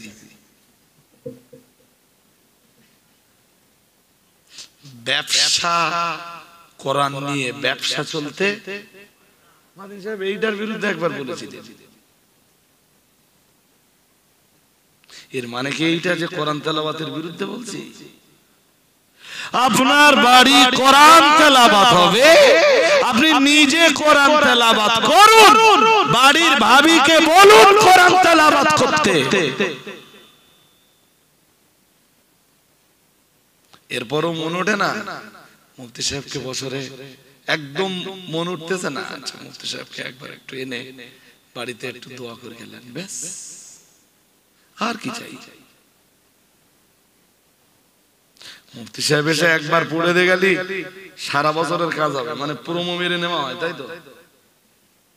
শবে বরাতের সময় যে পড়াটা পড়ে নেওয়া হয়, এটা কি 1 বছরের কি বলে 1 বছরের রিচার্জ মেরে নেওয়া হয়, যে 1 বছর চলবে, আমার গাও চলবে, আর আঙ্গা বাড়িতে যারা মরে কবরে চলে গেছে ওর গাও আর 1 বছরে কিচ্ছু হবে না। 1 বছরের প্রোমো মেরে নেওয়া হলো, 1 বছরের রিচার্জ করে নিল, একটা কথা বাড়িতে। আল্লাহ আমাদের বুঝবার ক্ষমতা দান করুন, বলুন আমিন। তো যখন কি বলবো, মাছ যখন বড় হয়, তো একটা মাছের ওজন যদি 1000 কেজি হয়, একটা গরুর ওজন তো 200 কেজি। 60 কেজি 65 কেজির গরু আমাদের দেশে কখনো কখনো জবাই হয়। তাহলে মাছের ওজন যদি 1000, 1500, 2000 কেজি হয়, তাহলে এই গরুর হাড়ের চাইতে মাছের কাঁটা মোটা হবে তো? হ্যাঁ না বলে না? তখন তো আর কাঁটা বলা যাবে না, কি বলবো? এই জন্য হাদিসে ঠিক হাড় শব্দটাই আসতেছে, কাঁটা আসতেছে না। কি আসতেছে? فأخذ عظما من عظامه فأخذ أبو عبيدة عظما من عظامه। আপনাদের মনে রয়েছে ওই যে যুদ্ধটাতে প্রিয় নবী মুহাম্মদুর রাসূলুল্লাহ সাল্লাল্লাহু আলাইহি ওয়াসাল্লাম সাহাবীদেরকে পাঠিয়েছিলেন। সাহাবীদেরকে যখন পাঠাচ্ছিলেন, ও বাবাজিরা ভাইরা, তাদের নেতা করে, তাদের আমির করে রাসূল যাকে পাঠিয়েছিলেন তিনি হলেন রাসূলের প্রিয় সাহাবী, জান্নাতের সার্টিফিকেট প্রাপ্ত সাহাবী, আমার নবীর মুখে ঘোষিত জান্নাতি হযরত আবু উবাইদা ইবনুল জাররাহ রাদিয়াল্লাহু তাআলা আনহু। ও বাবাজিরা ভাইরা, হযরত আবু উবাইদা রাদিয়াল্লাহু তাআলা আনহু ওই মাছের একটা হাড্ডি নিজের হাতে তিনি তুলে নিলেন। যদিও হাড্ডিটার ওজন অনেক বেশি, কিন্তু হাদিস বিবরণ দিয়েছে ফাখাদা আবু উবাইদাতা আযমান মিন ইদামিহি ফামাররার রাকিবু তাহতাহু। সুবহানাল্লাহ। মাছের যে কাঁটা আপনারা দেখেন, আমরা যে সব মোটামুটি মাছ খাই, ধরুন একটা কাতলা মাছের ওজন যদি 1.5 কেজি হয়, তা 1.5 কেজি ওজনের কাতলা মাছ রান্না করে খাওয়ার পরে একটা কাঁটা বাদ যাবে তো? যাবে না? যাবে। কাঁটা এই চিরুনির মতো এরকম দাঁত আছে না? হ্যাঁ না কিছু বলে দেখেননি, দুদিক দিয়ে থাকে। আর মেন হাড্ডিটা মাঝখান দিয়ে চিরুনি, দুমুখো চিরুনি দেখেছেন? ওইরকম তো, ওই রকম। এইরকম দুটো কাঁটার মাঝখান দিয়ে হযরত আবু ওবায়দা ওটা টানিয়ে দিলেন, আর একটা লোক উটের উপরে অথবা ঘোড়ার উপরে সওয়ার হয়ে দুইটা কাঁটার মাঝখান দিয়ে চলে গেল। মাছটা কি এবার বড় বল মনে হচ্ছে না? বুঝতে অসুবিধা হচ্ছে এরপরে? হ্যাঁ, এরপরের কথাটা শুনেন।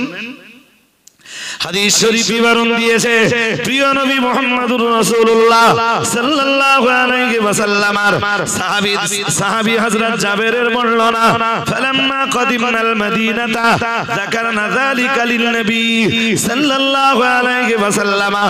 এরপরে যখন যুদ্ধ শেষ হয়ে গেল, আমরা যখন মদিনায় ফিরে এলাম, প্রিয় নবী মুহাম্মদুর রাসূলুল্লাহ সাল্লাল্লাহু আলাইহি ওয়াসাল্লামের দরবারে যখন এলাম, নবী আমাদেরকে যুদ্ধের ময়দানের ব্যাপারে জিজ্ঞাসা করলেন, অথবা যুদ্ধের ময়দানের কন্ডিশনের ব্যাপারটা আমরা যখন রাসূলুল্লাহকে শোনাচ্ছিলাম, প্রিয় নবী মুহাম্মদুর রাসূলুল্লাহ সাল্লাল্লাহু আলাইহি ওয়াসাল্লামকে আমরা একটা পর্যায়ে এসে বললাম, ইয়া রাসূলুল্লাহ, ইয়া হাবিবাল্লাহ, হুজুর জিহাদের ময়দানে আমরা বড় ক্ষুধার্ত হয়ে গিয়েছিলাম।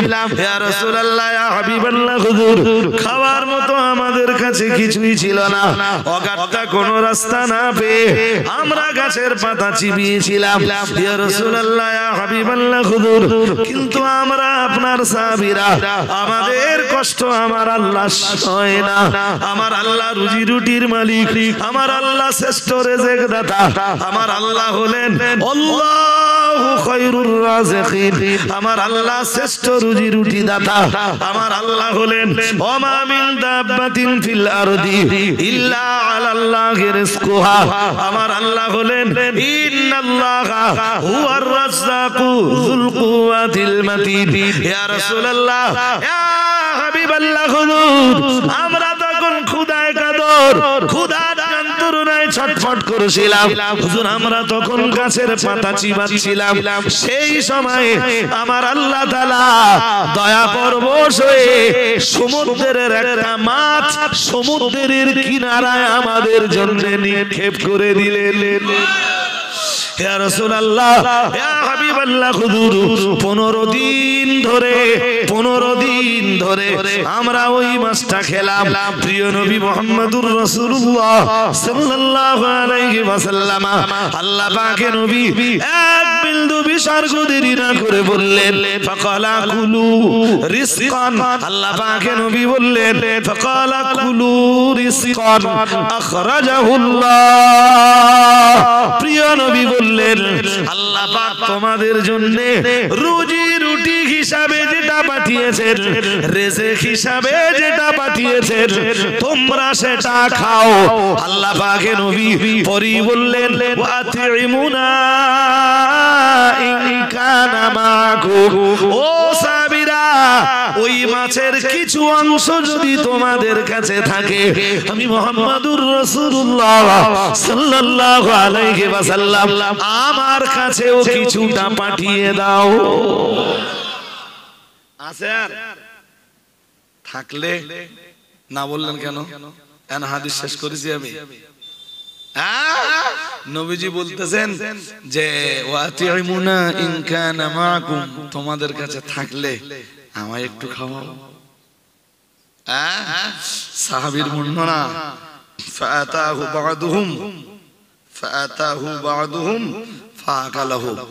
এরপরে একজন ওই মাছের কিছুটা অংশ রাসূলের কাছে নিয়ে এলেন, আর রাসূল পাক ফাআকালাহু, রাসূলুল্লাহ নিজেও সেটা খেলেন। আর একটু মন খুলে, সাহাবাদের এই এত কথা বলার উদ্দেশ্য কি জানেন?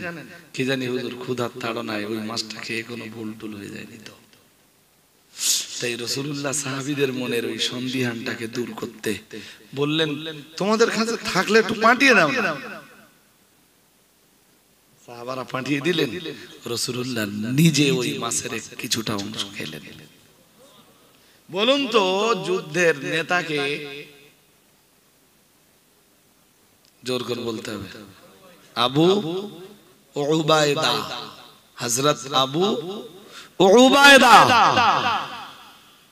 তিনি ওই যুদ্ধ বাহিনীর লিডার, আমির। আর নবী যখন কাউকে আমির বানিয়ে দিতেন, মন দিয়ে শোনেন, আল্লাহ পাকের নবী মুহাম্মদুর রাসূলুল্লাহ সাল্লাল্লাহু আলাইহি ওয়াসাল্লাম জিহাদের ময়দানের জন্য যখন কাউকে আমির বানিয়ে দিতেন, অথবা কোন গোষ্ঠীর আমির বানিয়ে দিতেন, কোন জাতির জন্য রাসূল যখন কাউকে আমির বানিয়ে দিতেন, কোন প্রদেশের জন্য কাউকে রাসূলুল্লাহ যখন আমির বানিয়ে দিতেন, দয়ার নবী মুহাম্মদুর রাসূলুল্লাহ সাল্লাল্লাহু আলাইহি ওয়াসাল্লাম নবী আমার বলতেন, ও সাহাবীরা মনে রাখো, আমি মুহাম্মদুর রাসূলুল্লাহ সাল্লাল্লাহু আলাইহি ওয়াসাল্লাম বলছি, আতিউল আমিরা, আতিউল আমিরা, আতিউল আমিরা।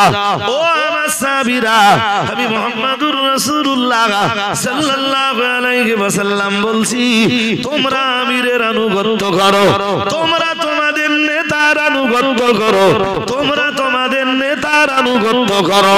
আল্লাহ পাকের নবী আল্লাহর হাবিব বলতেন, কোন এক বর্ণনায় রয়েছে আল্লাহ পাকের রাসূল একদিন বলেছিলেন, ওয়ালাউ কানা আবদান হাবশিয়ান, ও সাহাবীরা, হাবশী দেশের কোন কালো কুচকুচে কেনা গোলাম যদি তোমার নেতা হয়, আমি মুহাম্মদুর রাসূলুল্লাহ সাল্লাল্লাহু আলাইহি ওয়াসাল্লাম বলছি, তবুও তুমি নেতার আনুগত্য করবা।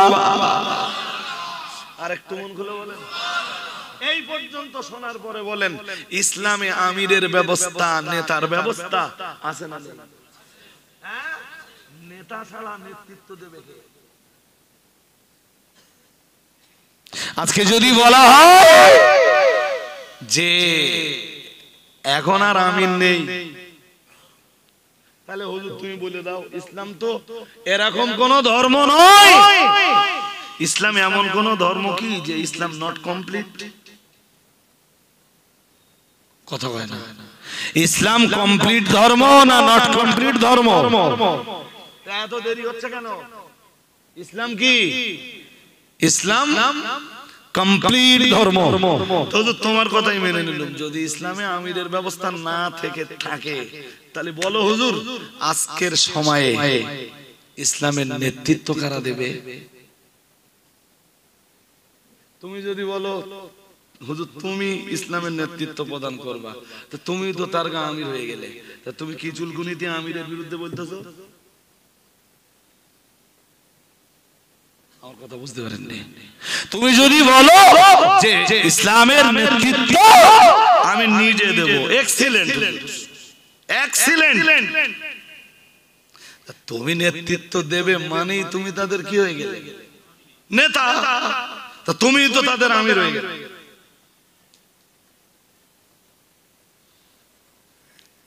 লজ্জা। এদিকে এটা খুব চেল্লা চেল্লির মতো হচ্ছে, কি কেজুল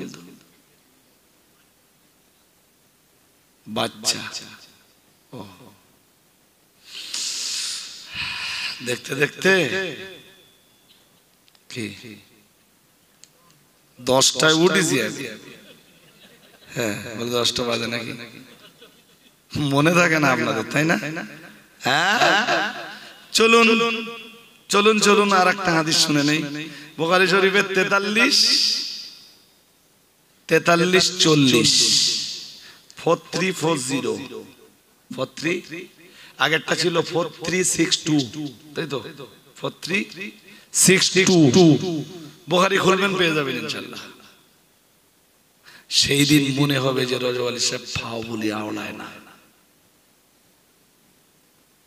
এলেম থাকলে হবে, তাহলে কি দরকার হুজুর? তাহলে আদব, তাহলে এলেম ইবলিসের ছিল, সামলাও ঠেলা। হাজিরিন, চলুন এবারে আমরা 4340 হাদিসটা শুনে নেই। হাদিসটার বর্ণনাকারী আবু আব্দুর রহমান, তিনি হযরত আলী থেকে হাদিসটা বর্ণনা করছেন। এই যে আমার দিকে, তুমি সব খুঁজতেছো নাকি? পরে দেখলে মিলবে, আর যদি না মেলে আমারে বললে আমি পাঠিয়ে দেবো হাদিস। আমরা রেডি আছি, এবং আমার এমন জায়গায় সেভ করা, সেখান থেকে যে কোনো লোককে শেয়ার করা যাবে। বলে দিয়েছি। ফোন নাম্বার আমার গাইল টাইল কেউ দেবে না তো, ভয় তো ওইটাই বেশি। এখন কি করি বলেন দিন, যেই দেখি যে কেউ গাইল টাইল তো অনলাইনে যাচ্ছে আর কি, বুঝতে পেরে হয় একদম ফার্স্ট টাইম বলি ভাই আমাকে না এই ব্যাপারটা, আরো অনেক হুজুররা আছেন তাদেরকে জিজ্ঞেস করে নেন।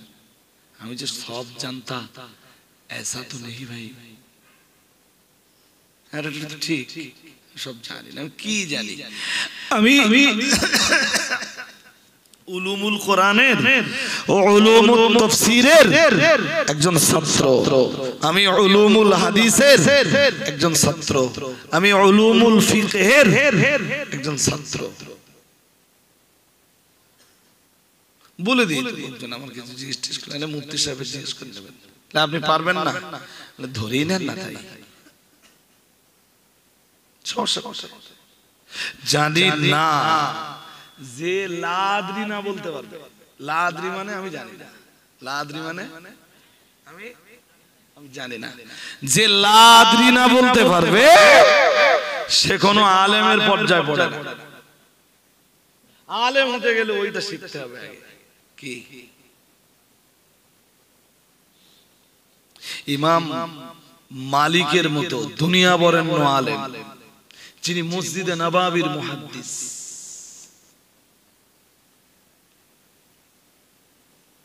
ওনাকে প্রশ্ন করা হলে উনি বহু প্রশ্নের উত্তরে বলতেন লা আদরি, এই মশলাটাই আমি নট ক্লিয়ার আছি, তোমরা অন্য কাউকে জিজ্ঞেস করে নাও। তিনি চার ইমামের এক ইমাম, সম্ভবত আমার ঠিক স্মরণে পড়ছে না, তবে সম্ভবত আব্দুল্লাহ ইবনে আব্বাস, যিনি আকাশের নিচে জমিনের উপরে কোরআনের সবচাইতে বড় পণ্ডিত। সুবহানাল্লাহ।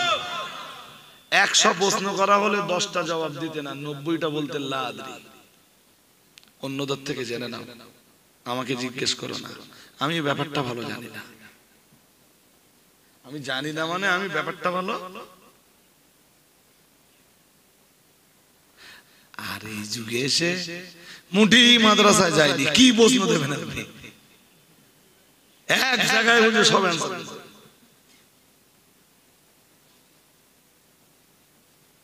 ফোন না কোনো ব্যাপার না, এইটা শুধু রাসূলুল্লাহ পারতেন, এইটা বিশ্ব নবী পারতেন। বিশ্ব নবীর অন্তরে আল্লাহ এতটা পরিমাণ ইলম ঢেলে দিয়েছিলেন, নবীর কাল আল্লাহ এতটা পরিমাণ তার কালবে ইলম দান করেছিলেন। নবী বলতেন মান আহাব্বা আইয়াসআলা ফালইয়াসআলিল আন, বলতেন মান আহাব্বা আইয়াসআলানি ফালইয়াসআলিল আন। নবীজি বলতেন কেউ যদি থাকো আমায় কোনো প্রশ্ন করবা এক্ষুনি করে ফেলো। আরেকটু মন করে, যে কোনো বিষয়ের কোশ্চেন, যে কোনো বিষয়ের প্রশ্ন করো আমি জবাব দেওয়ার জন্য তৈরি। আল্লাহ আমার কলবে সব রকমের ইলম ঢেলে দিয়েছেন।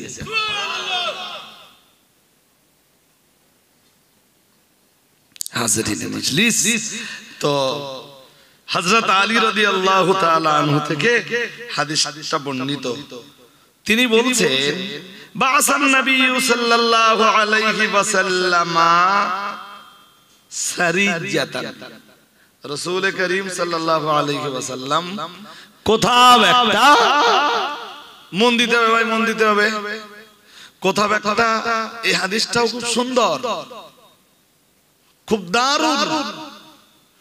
নবীজি কোথাও একটা বাহিনী পাঠালেন। কি পাঠালেন? বাহিনী। বেশ, এই বাহিনীতে রাসূলুল্লাহ ফাস্তামালা রাজুলাম মিনাল আনসার, এই বাহিনীতে রাসূলুল্লাহ একজন আনসার সাহাবীকে সেনাবাহিনীর নেতা বানালেন। কি বানালেন? কে নেতা বানাচ্ছেন? রাসূলুল্লাহ নিজে নেতা বানাচ্ছেন। কাদের নেতা? একটা সেনাবাহিনীর নেতা। কাকে বানাচ্ছেন? এক আনসারী সাহাবীকে। এক বলুন না, এক আনসারী সাহাবীকে। তো শুধু বানাচ্ছেন না, হাদিস শরীফ বিবরণ দিয়েছে প্রিয় নবী মুহাম্মদুর রাসূলুল্লাহ সাল্লাল্লাহু আলাইহি ওয়াসাল্লামের দরবার থেকে ওই সেনাবাহিনী রওনা দেওয়ার আগে প্রিয় নবী মুহাম্মদুর রাসূলুল্লাহ সাল্লাল্লাহু আলাইহি ওয়াসাল্লাম আনসারী সাহাবীকে নেতা বানিয়ে দিলেন, ওই বাহিনীর আমির বানিয়ে দিলেন। এরপরে আমার নবী এক বিন্দু বিসর্গ দেরি না করে আমার আল্লাহর নবী হাদিস বিবরণ দিয়েছে, ওয়া আমারহুম মুহাম্মাদুর রাসূলুল্লাহ সাল্লাল্লাহু আলাইহি ওয়াসাল্লাম বললেন, ও সাহাবীরা, তোমরা যারা এই বাহিনীতে আছো, আমির হিসাবে আমি আমার যে আনসারী সাহাবীর নিয়ম দান করেছি, খবরদার তোমরা আমার আনসারী সাহাবীর আনুগত্য করে চলবা। আরেকটু মন খুলে বলেন, এই সাবধান, নেতা অবমাননা করো না, জানো নেতা অবমাননা করো না। এরপরে কি হলো দেখেন, হাদিস শরীফ বিবরণ দিয়েছে, ফাকাদিবা ফাকালা আলাইসা আমারাকুমুন নবিয়্যু সাল্লাল্লাহু আলাইহি ওয়াসাল্লাম আইয়ুতিউনি আনতুতিউনি।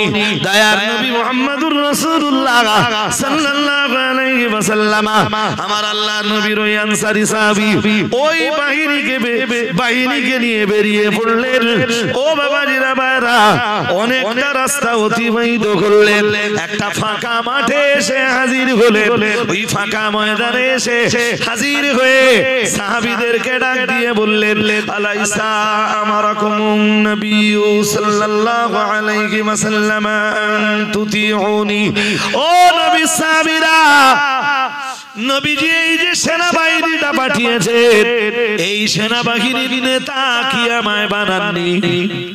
সাহাবারা বললেন, ইয়েস, জি হুজুর, আপনাকে নেতা বানিয়েছেন। আল্লাহর নবীর ওই আনসারী সাহাবী আবার বললেন, মুহাম্মদুর রাসূলুল্লাহ সাল্লাল্লাহু আলাইহি ওয়াসাল্লাম দরবার থেকে তোমরা যখন রওনা দিচ্ছিলে, নবী কি নেতা হিসাবে আমায় মান্যতা দেওয়ার ব্যাপারে তোমাদেরকে নির্দেশ দেননি? সাহাবীরা বললেন, কালু বালা, জি হুজুর, জি হুজুর, জি জানাব। দয়ার নবী মুহাম্মদুর রাসূলুল্লাহ সাল্লাল্লাহু আলাইহি ওয়াসাল্লাম যখন আপনাকে এই বাহিনীর নেতা বানিয়েছেন, আমরা দরবারে নবাবিটা ছেড়ে যখন আমরা বেরিয়ে পড়লাম মদিনা মুনাওয়ারা থেকে, আমরা যখন বেরিয়ে পড়ছিলাম, আমাদের নবী আমাদেরকে নির্দেশ দিয়েছেন আমরা যেন নেতার নেতৃত্বকে মেনে চলি। কাল ফাজমাউ লি হাতাবান। ও নবী, সাহাবীরা, নেতার আনুগত্য যদি তোমাদের করতে হয়, আমি তোমাদের নেতা, তোমাদের নির্দেশ দিচ্ছি, দেরি করো না, কিছু কাঠ জোগাড় করো। কাঠ কাঠ। তো সাহাবীরা যারা সঙ্গে আছেন, নেতার নির্দেশ তো পালন করতে হবে। আরে হ্যাঁ না বলে না, হ্যাঁ, নেতার নির্দেশ করতে হবে না। হাদিস শরীফ বিবরণ দিয়েছে, আল্লাহ পাকের নবী সাহাবীরা ফাজামাউ, তারা কাঠ জোগাড় করলো, কাঠ একত্রিত করলো। ফাকালা আকিদু নারান।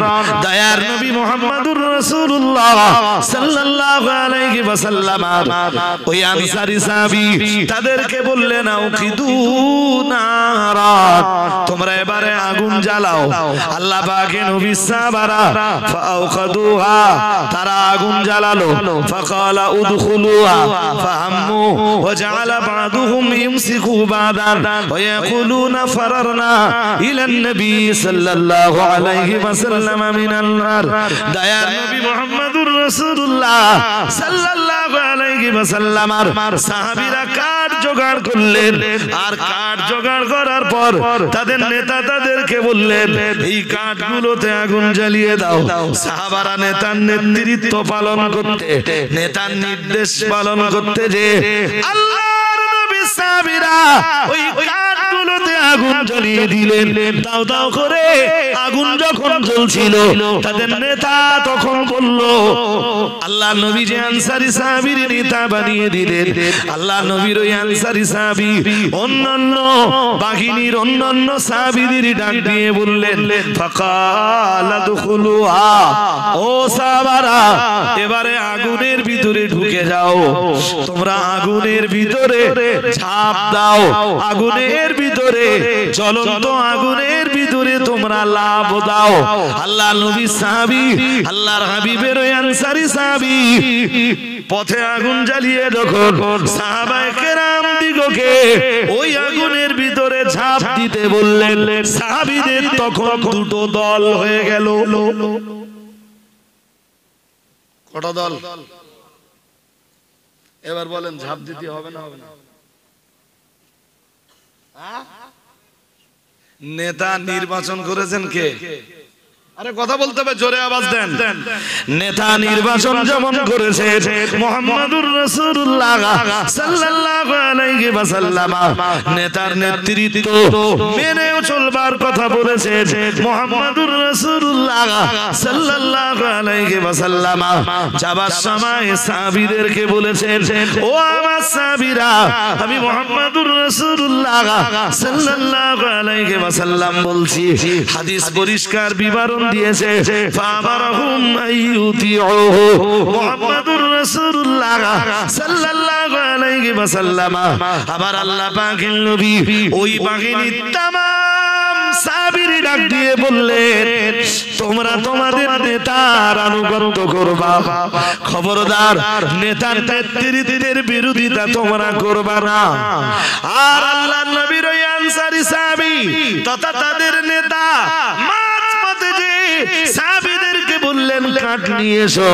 সাহাবারা কাঠ নিয়ে এলেন, কাঠ জমা করলেন, বললেন আগুন জ্বালো, আউকিদু নারা, আগুন জ্বালো। সাহাবারা আগুনটাও জ্বেলে দিলেন।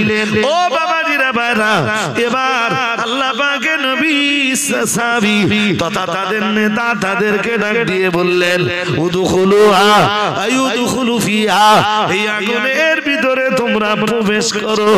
ও বাবাজিরা ভাইরা, সঙ্গে সঙ্গে সাহাবীদের দুইটা দল হয়ে গেল।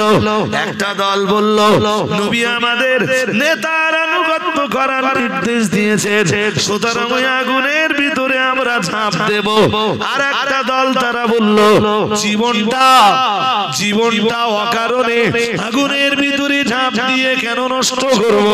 এই জীবন তো অনেক মূল্যবান, জীবন দিতে হয় ইসলামের জন্য দেব, জীবন দিতে হয় কোরআনের জন্য দিব, জীবন দিতে হয় ইসলাম প্রতিষ্ঠার জন্য দিব, জীবন দিতে হয় আল্লাহর রাসূলের আল্লাহর হাবিবের ইজ্জত প্রতিষ্ঠার জন্য দিব, জীবন দিতে হয় আমার নবীর আনুগত্যের জন্য দিব।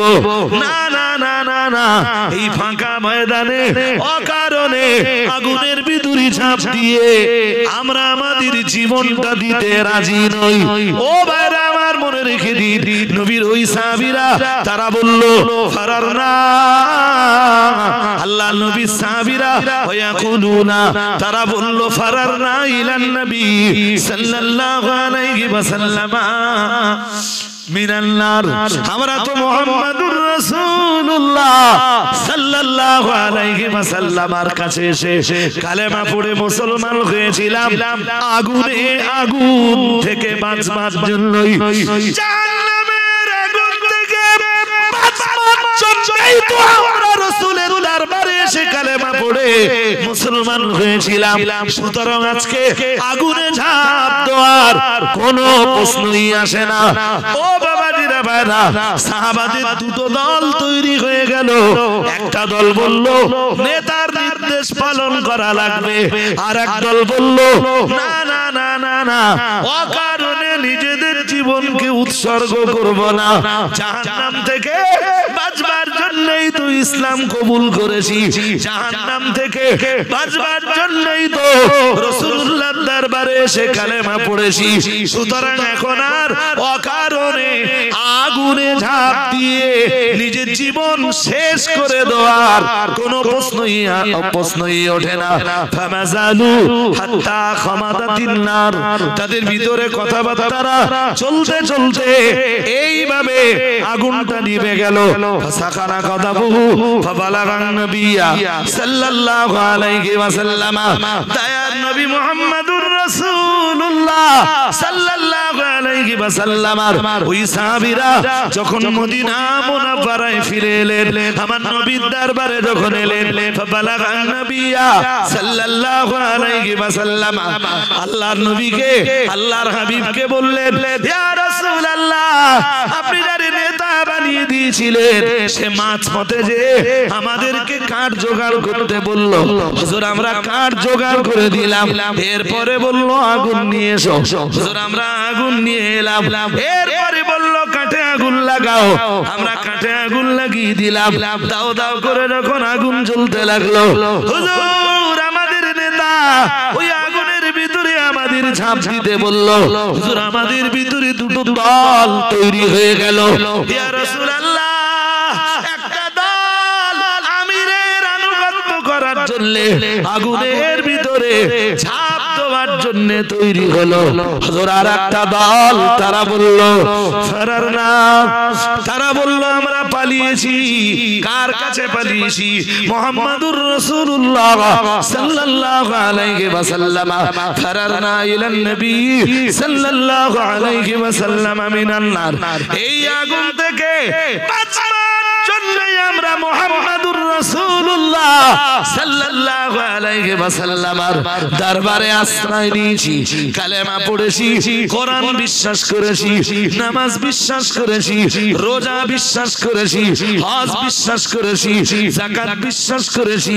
না না না না না, অকারণে আগুনের ভিতরে ঝাঁপ দিয়ে আমাদের জীবনটাকে শেষ করে দেওয়া সম্ভব নয়। দয়ার নবী মুহাম্মাদুর রাসূলুল্লাহ সাল্লাল্লাহু আলাইহি ওয়াসাল্লাম সাহাবীদের এই কথা শোনার পরে বললেন, ফাকালা লাউ দাখালুহা মা খারাজু মিনহা ইলা ইয়াউমিল কিয়ামা। রাসূলুল্লাহ বললেন, ও আমার সাহাবীরা, আমি মুহাম্মাদুর রাসূলুল্লাহ সাল্লাল্লাহু আলাইহি ওয়াসাল্লাম, আমি বিশ্ব নবী বলছি, ওই আগুনে যদি তোমরা ঝাঁপ দিতে তাহলে কিয়ামত পর্যন্ত জাহান্নামের আগুন তোমাদের জন্য লাজিম হয়ে যেত, অথবা আল্লাহ পাক তোমাদের জন্য জাহান্নামের আগুনটা অপরিহার্য করে দিতেন। তাকদীর তোমাদের ভালো, কপাল তোমাদের প্রসন্ন, ওই আগুনের ভিতরে তোমরা ঝাঁপ দাওনি।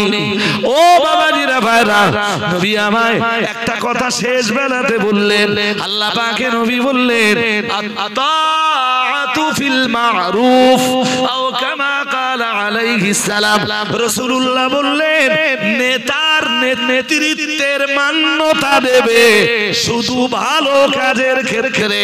নেতা যদি কখনো কোনো অন্যায় কাজের নির্দেশ দেয়, খবরদার জানো সেদিন নেতার নির্দেশ তুমি পালন করবা না। কথা বুঝতে অসুবিধা হচ্ছে? ও সাহাবীরা, তোমরা তোমাদের কপাল প্রসন্ন, ওই আগুনে ঝাঁপ দাওনি, দিলে জাহান্নামের আগুন লাজেম হয়ে যেত। ওই আগুনে পুড়ে মরলে এটা হতো সুইসাইড। কি হতো? জোর করে বলেন। হুজুর নেতাই নির্দেশ দিচ্ছিল, নবীজি তার জবাবে বললেন, আত্তাআতু ফিল মারুফ। হ্যাঁ, নেতার নির্দেশ ঠিকই আছে, নেতার নির্দেশ মেনে চলবা শুধু ভালো কাজের ক্ষেত্রে। সুবহানাল্লাহ বলেন। নেতা যদি বলে ওই যা, ওই অমুকের দোকান বন্ধ করে দেয়, যাবা? আরে জোর করে বলো না কেন? যাবা? নেতা বললো এখানে বসে থেকে, বলে ওরে ধরে নেয়, মারতে মারতে আনবি, যাবা? নেতা ভালো কাজের নির্দেশ দিচ্ছে, এটা আরে হোক না আজকের নেতা, নেতা এটা ভালো কাজের নির্দেশ দিচ্ছে, এই অমুকের ঘরে যে আগুন লেগে দেয়, নেতার নির্দেশ ভালো। নবীজি বলতেছেন এই ক্ষেত্রে আনুগত্যতা চলবে না, আনুগত্যতা চলবে শুধু ভালো কাজের ক্ষেত্রে। আর একটু মন খুলে বলুন, বুঝতে অসুবিধা হয় হয় না তো? আচ্ছা এই দুটো হাদিস শোনার পর 12টা বেজে গেছে, দুটো হাদিস শোনার পর এ পর্যন্ত শুনে কি মনে হলো? ইসলামে আমির আছে না নেই? সবাইকে জোর করে বলতে হবে আমির আছে না নেই? আচ্ছা এবার বলুন তো, জামিয়া রহমানিয়া থেকে এ পর্যন্ত কম বেশ 1000 আলেম, হাফেজ, মাওলানা, মুফতি, কারি, আদিব, মুফাসসির, মুহাদ্দিস বেরিয়েছে। I am right? রাইট। আঞ্জুমানের এতটা আলেম আছে, সবাই মুফতি সাহেবের মুখের দিক তাকিয়ে। জামিয়া থেকে ফারেগ হওয়া এতটা আলেম, হাফেজ, মুফতি, কারি, মাওলানা সবাই মুফতি সাহেবের দিকে তাকিয়ে। তা এই যে এত আলেম, হাফেজ, মাওলানা, কারি, মুফতি, এদের একটা আমির দরকার আছে না নেই? হ্যাঁ, দরকার আছে তো। হ্যাঁ, তা আমির হিসাবে এরা মুফতি সাহেবকে বেছে নেছে। জ্বালা করার কিছু আছে? পারলে ভাই তোমরা পছন্দ নয়, তোমরা একটা আমির বানিয়ে দেখাও। পারবা না। তোমরা আমির বানাতে গেলে শুধু তোমাদের ভিতরে জি অন্তত 52-53 জন দাবি করে বসবে যে আমি একটু আমির হব। আমি একটু চেষ্টা করে দেখো পারো কি পারবা না। তোমাদের পছন্দ হয় মানো, না পছন্দ হয় হ্যাঁ। তো যারা যারা যারা মিলে মুফতি সাহেবকে আমির হিসাবে মেনে নিয়েছে, এতে তোমার লজ্জা পাবারও কিছু নেই, তোমার বিরোধিতা করার বলে না এটা আমিরে শরিয়ত নয়, এটা আমিরে শয়তান। নাউজুবিল্লাহ বলে আরে জোর করে বলবা তো, বলে না এটা আমিরে লা হাওলা ওয়ালা কুওয়াতা ইল্লা বিল্লাহ আস্তাগফিরুল্লাহ আল্লাযী লা ইলাহা ইল্লা হুয়াল হাইয়্যুল কাইয়্যুম ওয়া আতুবু ইলাইহি। তোর পছন্দ নয় তোর মানতি বলেছি, তোর এই কথাটা বলার অধিকার কে দিলে? পুরো শয়তানের জায়গায় লিখে দিয়েছে তাই না? বলো আমির মানে কি? নেতা। আর কারোরে যদি বলা হয় আমির রে শয়তান মানে কি দাঁড়ায়? বলে না লকআপটা দাদা হুজুরের ছিল। কার ছিল? কথা বলে না। হ্যাঁ, দাদা হুজুর কেবলা রহমাতুল্লাহ আলাইহি, তিনি মুজাদ্দিদুজ জামান ছিলেন। মুজাদ্দিদুজ জামান ছিলেন জি, তিনি আমিরুশ শরিয়ত ছিলেন। আমিও স্বীকার করছি। একবার দরুদ শরীফ পড়েন দিন দেখি।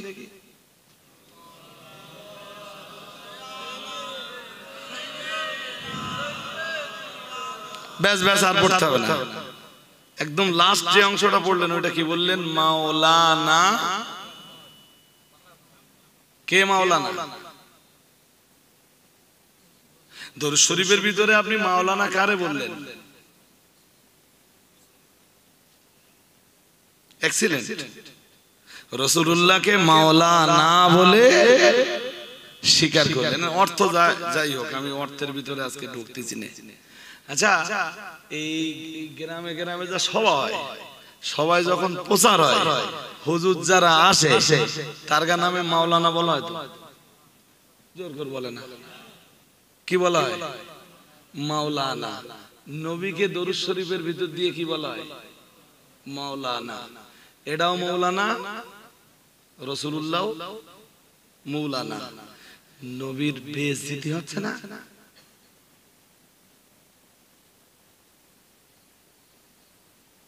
বুঝতে পারেন? দাদা পীর কেবলা শরিয়তের আমির ছিলেন বলেই পরবর্তীতে আর কেউ শরিয়তের আমির হলে যদি দাদা পীর কেবলার অপমান হয়, রাসূলুল্লাহকে মাওলানা বলা হতো। তাহলে এই যুগে এসে হিসাব কি হবে? আর কারোরে মাওলানা বলা কথা বলে না, মাওলানা বলা যাবে?